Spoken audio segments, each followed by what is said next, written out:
한국? 거기 사람들 너무 싫어. 예의 없고 시끄럽고. 일본이랑은 너무 달라. 한국 관광객들이 오사카 도톤보리에서 시끄럽게 구는 모습을 보면서 더 싫어졌어. 이러한 망언을 늘어놓는 일본의 한 여대생이 있는데요. 대체 왜 이런 말들을 늘어놓게 된 것일까요? 그 사연 지금 바로 시작하겠습니다. 여기서 잠깐 구독과 좋아요, 알림 설정은 영상 제작에 큰 힘이 됩니다. 해외 커뮤니티 레딧에 올라온 사연으로 제작된 영상입니다. 안녕하세요. 저는 유키코입니다. 지금은 연세대학교 경영대학원 마케팅 전공 석사과정 중이에요. 2년 전 오사카 대학교 경영학부 4학년이었던 저는 이렇게 한국을 거부하는 완고한 사람이었어요. 제가 경영학을 전공한 건 우리 가족이 대대로 운영해온 전통 화과자 가게를 이어받기 위해서였죠. 할머니는 늘 유키코는 우리 가업을 이을 사람이라고 하셨어요. 그때는 몰랐죠. 제 인생이 일본의 교환학생으로 온 한국 남자와의 만남으로 완전히 바뀔 거라는 것을요. 모든 건 4학년 때 글로벌 마케팅 수업에서 한국인 교환학생 민준 오빠를 만나면서 시작됐어요. 그는 서울대 경영학과에서 온 교환학생이었죠. 처음엔 그저 조별과제 파트너였어요. 솔직히 말하면 처음에는 한국인이랑 같은 조가 된 게 너무 싫었어요. 하지만 민준 오빠는 제가 알던 한국인과는 너무 달랐어요. 우리는 한일 양국의 화장품 시장을 비교 분석하는 과제를 함께하게 됐어요. 민준 오빠는 K뷰티가 어떻게 일본 시장에 성공적으로 진출했는지, 왜 젊은 층에게 인기가 있는지 데이터를 바탕으로 설명해줬죠. 그의 날카로운 시장 분석과 프레젠테이션 능력은 정말 인상적이었어요. 주말마다 민준 오빠는 저를 데리고 오사카 코리아타운에 가서 한국 화장품도 구경하고 K뷰티 매장도 둘러봤어요.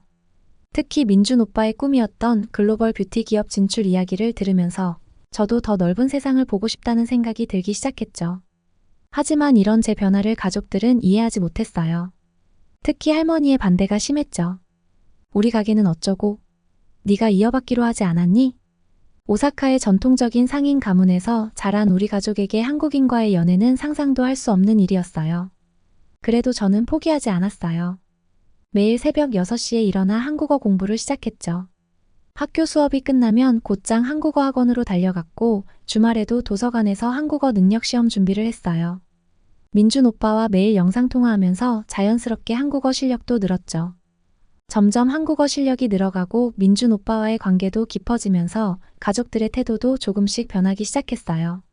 특히 민준 오빠가 우리 집에 처음 인사하러 왔을 때 정중하게 할머니께 큰절을 하는 모습을 보고 할머니의 마음이 조금 열린 것 같았어요.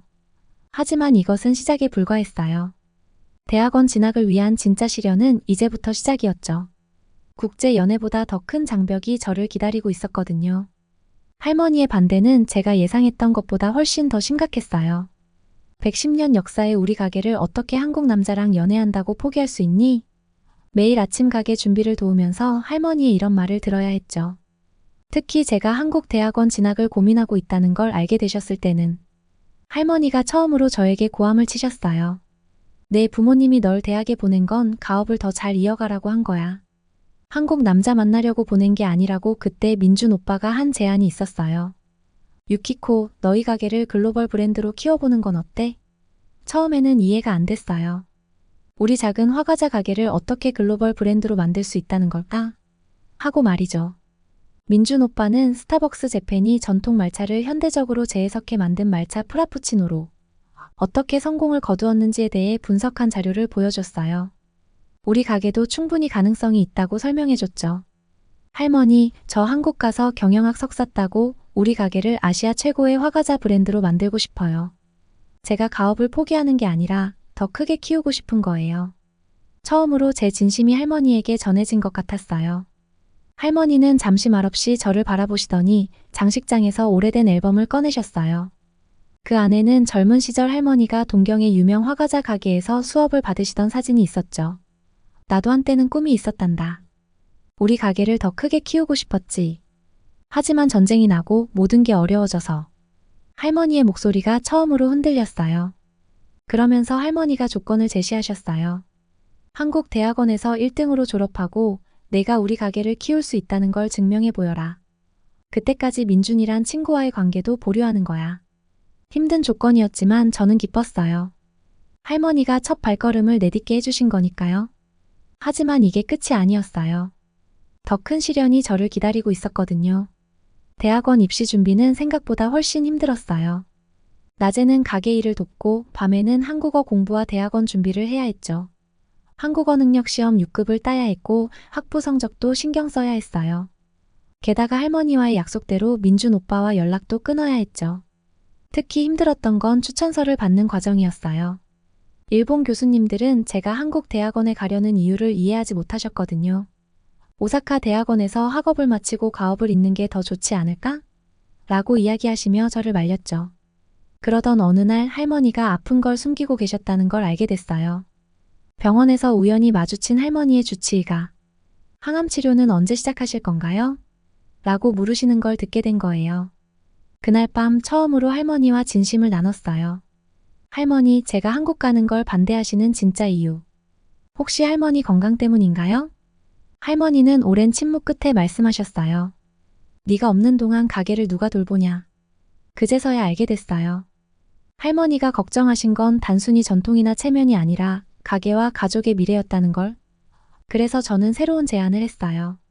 할머니, 제가 한국에서 공부하는 2년 동안만이라도 아버지나 어머니에게 가게 운영을 도와달라고 하면 어떨까요? 놀랍게도 할머니는 그 제안을 받아들이셨어요. 대신 한 가지 조건을 더 붙이셨죠. 네가 진짜 이 일을 사랑한다는 걸 보여줘라. 한국 가기 전까지 우리 가게의 모든 화과자를 완벽하게 만들 수 있어야 해. 그렇게 저의 이중생활이 시작됐어요. 낮에는 할머니에게 화과자 만드는 법을 배우고 밤에는 대학원 준비를 했어요. 드디어 한국에 처음 방문하는 날이 왔어요. 할머니의 마지막 시험을 통과하고 모든 화과자를 완벽하게 만들 수 있게 된 후였죠. 인천공항에 도착했을 때 심장이 너무 빨리 뛰어서 숨을 쉴 수가 없었어요. 유키코. 오랜만에 듣는 민준 오빠의 목소리에 눈물이 날 것 같았어요. 6개월 만에 재회였죠. 하지만 기쁨도 잠시 연세대 기숙사에 짐을 풀자마자 현실이 기다리고 있었어요. 첫 수업부터 충격이었어요. 모든 학생들이 너무나 적극적이었거든요. 토론식 수업에서 한국 학생들은 거침없이 자신의 의견을 말했고 외국인 학생들도 자연스럽게 토론에 참여했어요. 저는 그저 고개를 숙이고 있을 수밖에 없었죠. 왜 일본 화과자점을 글로벌 브랜드로 키우고 싶은지 구체적으로 설명해 보세요. 교수님의 첫 질문에 머리가 하얘졌어요. 하지만 그때 민준 오빠가 아닌 다른 누군가가 저를 도와줬어요. 옆자리에 앉은 리나라는 중국인 유학생이었죠. 유키코, 우리 같이 스터디 그룹 만들까? 나도 처음에는 너무 힘들었거든. 리나의 제안으로 시작된 국제 학생 스터디 그룹은 저를 새롭게 변화시키는 계기가 됐어요. 리나를 비롯해 태국, 베트남, 싱가포르에서 온 친구들과 함께 공부하면서 아시아의 다양한 과자 문화를 알게 됐거든요. 유키코, 내 가게의 화과자는 우리나라에서도 충분히 인기 있을 것 같아. 친구들의 반응은 예상 밖이었어요. 스터디 그룹에서 제 가게를 소개했을 때 모두가 흥미로워했죠. 특히 인상적이었던 건 각국의 디저트 시장 분석이었어요.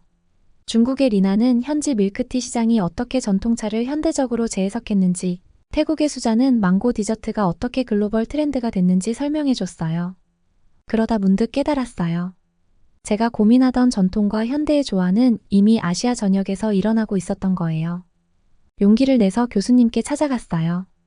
교수님, 제 석사 논문 주제로 아시아 전통 디저트의 글로벌화 전략을 연구하고 싶습니다. 교수님은 흔쾌히 승낙하시며 예상치 못한 제안을 하셨어요. 다음 주 아시아 푸드 비즈니스 컨퍼런스에서 발표해보는 건 어떨까요? 컨퍼런스 발표 준비는 정말 힘들었어요. 할머니께 이 소식을 전하자 뜻밖의 반응이 돌아왔죠.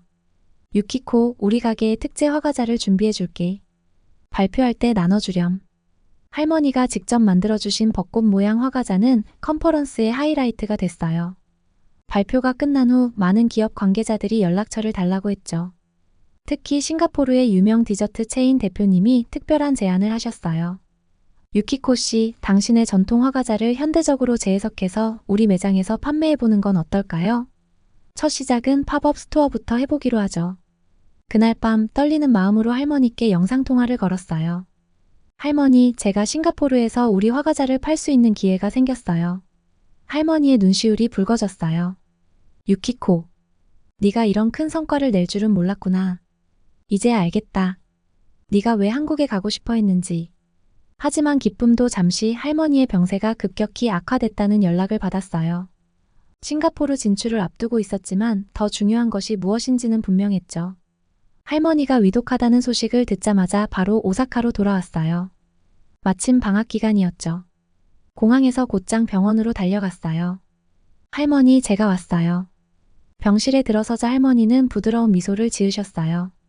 그동안 할머니의 얼굴이 많이 야위어 있었죠. 항암 치료의 고통이 고스란히 느껴졌어요. 유키코, 내가 너에 대해서 잘못 알고 있었구나. 할머니가 떨리는 목소리로 말씀하셨어요. 너무 고집을 부렸네. 네가 얼마나 진심을 다해 노력하는지 알면서도 내 욕심으로 너를 묶어두려고만 했어. 할머니 곁에 앉아 조심스럽게 노트북을 펼쳤어요. 싱가포르 진출 계획서였죠. 할머니, 제가 구상한 계획이에요. 할머니의 화과자를 세계에 알리고 싶어요. 전통은 지키면서도 새로운 도전을 하는 방법으로. 할머니는 조용히 화면을 보시더니 끄덕이셨어요. 유키코, 이제 알겠다.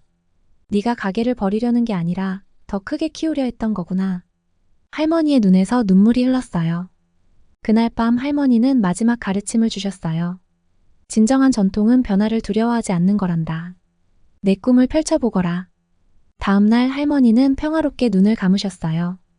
마지막까지 미소를 지으신 채로. 하지만 이것이 끝이 아니었어요. 할머니의 마지막 말씀이 제게 새로운 시작을 열어주었거든요. 할머니의 장례식이 끝나고 저는 한국으로 돌아왔어요. 이번에는 완전히 다른 마음가짐이었죠. 연세대학교 캠퍼스에 들어서는 순간 문득 깨달았어요. 한국은 이미 제 제2의 고향이 되어 있었던 거예요. 한국의 열정적인 기업가 정신, 빠른 변화를 두려워하지 않는 도전 정신, 이런 것들이 제가 꿈꾸는 미래와 완벽하게 맞아떨어졌어요. 특히 한국의 프랜차이즈 카페들이 어떻게 전통차를 현대적으로 재해석하는지, 옛것과 새것의 조화를 이루는 방식은 정말 놀라웠어요. 한국처럼 전통과 현대가 완벽하게 공존하는 나라가 또 있을까? 강남의 현대적인 빌딩 숲속에서 전통 찻집을 발견하고 홍대의 젊은 거리에서 한옥 카페를 만나는 일은 더 이상 낯설지 않았죠. 논문 주제도 바꿨어요. 한국의 디저트 브랜드가 전통을 현대화하는 방식 연구로요. 매일 밤 도서관에서 자료를 찾고 현장 조사를 다니면서 깨달았어요. 한국은 단순히 공부하러 온 나라가 아니라 제 꿈을 현실로 만들어주는 곳이었다는 걸. 한국의 스타트업 문화는 저에게 큰 영감을 줬어요. 실패를 두려워하지 않고 빠르게 도전하고 더 나은 것을 추구하는 모습, 이런 정신이야말로 제가 할머니의 유산을 이어가는 데 필요한 거였죠. 한국에서의 매 순간이 저를 성장시켰어요. 처음에는 한국을 이해하지 못했지만 이제는 한국이 제게 가르쳐준 모든 것들이 감사해요. 빠른 변화 속에서도 전통을 지켜내는 법, 글로벌 시대에 맞춰 혁신하는 법, 이 모든 것을 한국에서 배웠어요. 그리고 이제 저는 새로운 꿈을 꾸기 시작했어요. 대학원 마지막 학기 저는 큰 결심을 했어요. 우리 가게를 한국에도 열어보면 어떨까? 처음에는 막연한 생각이었지만 점점 구체화되기 시작했죠. 한국에서의 2년 동안 저는 수많은 카페와 디저트 가게를 방문했어요. 한국의 소비자들이 어떤 디저트를 좋아하는지, 어떤 분위기를 선호하는지 정확히 알게 됐죠. 일본 전통 화과자의 섬세함과 한국의 트렌디한 카페 문화를 접목시키면 분명 새로운 가능성이 열릴 거라 확신했어요. 아버지와 상의했을 때 뜻밖의 대답이 돌아왔어요. 내 할머니도 그런 꿈을 꾸셨단다. 젊으셨을 때 한국에 가게를 내고 싶어 하셨거든. 하지만 그때는 시대가 안 좋아서 포기하셨지. 할머니의 일기장을 발견한 건 그 즈음이었어요. 1960년대 할머니도 한국에 가게를 열고 싶어 하셨다는 기록이. 제가 할머니의 못다 이룬 꿈을 이어받게 된 거예요. 인상적이었던 건 할머니가 쓰신 마지막 메모였어요. 유키코에게. 네가 꿈꾸는 그 길이 바로 내가 걷고 싶었던 길이란다. 이제는 네가 그 길을 마음껏 걸어가렴. 졸업을 앞두고 저는 드디어 확신할 수 있었어요. 제가 가야 할 길이 무엇인지를요. 드디어 졸업식 날이 왔어요. 교수님께서 졸업 축하의 말씀과 함께 제 미래를 응원해 주셨죠. 그리고 지금 저는 한국에서 첫 번째 매장을 오픈했어요. 서울 삼청동의 한옥을 개조해서 만든 이 가게에는 특별한 의미가 담겨 있어요. 할머니가 쓰시던 도구들을 그대로 가져와 전시해 두었고 할머니의 레시피도 그대로 지켰죠. 하지만 한국의 입맛에 맞게 조금씩 변화도 주었어요. 말차 티라미슈, 유자 화과자처럼 한일 퓨전 디저트도 만들었죠. 놀랍게도 이런 새로운 시도가 한국 손님들에게 큰 사랑을 받고 있어요. 얼마 전에는 한국 방송국에서 취재를 왔어요. 일본 전통 화가자로 한국인의 마음을 사로잡은 유키코 씨의 이야기라는 제목으로 다큐멘터리도 찍었죠.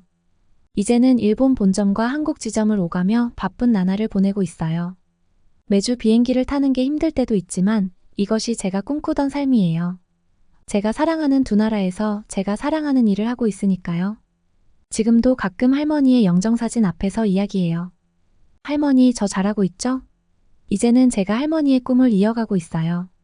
오늘은 특별한 손님이 오셨어요.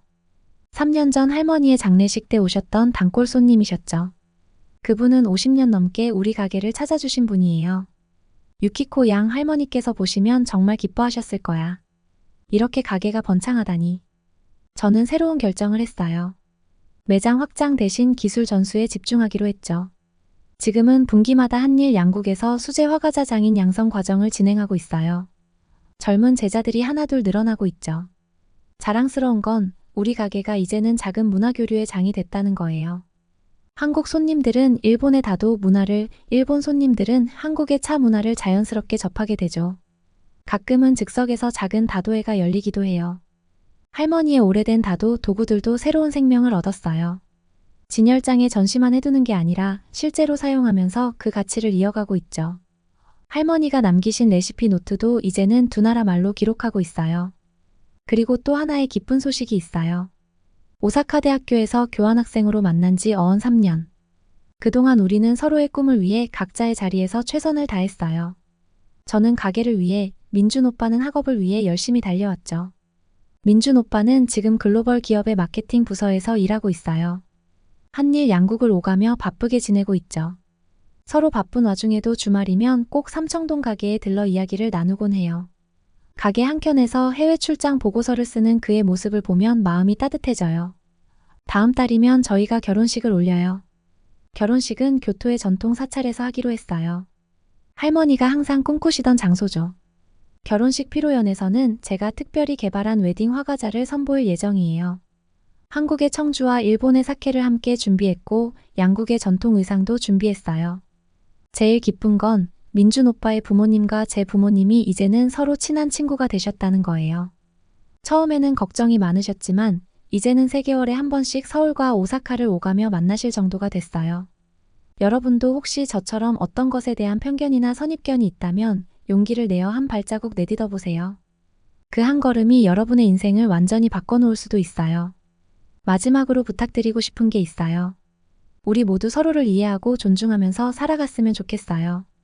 국적이 다르다고, 문화가 다르다고 선을 긋지 말고 그 다름을 인정하고 배우다 보면 더 넓은 세상이 보일 거예요. 제 이야기가 긴 여정이었지만 끝까지 들어주셔서 감사해요. 다음에는 더 멋진 이야기로 찾아올게요. 구독과 좋아요, 알림 설정 잊지 마세요. 감사합니다.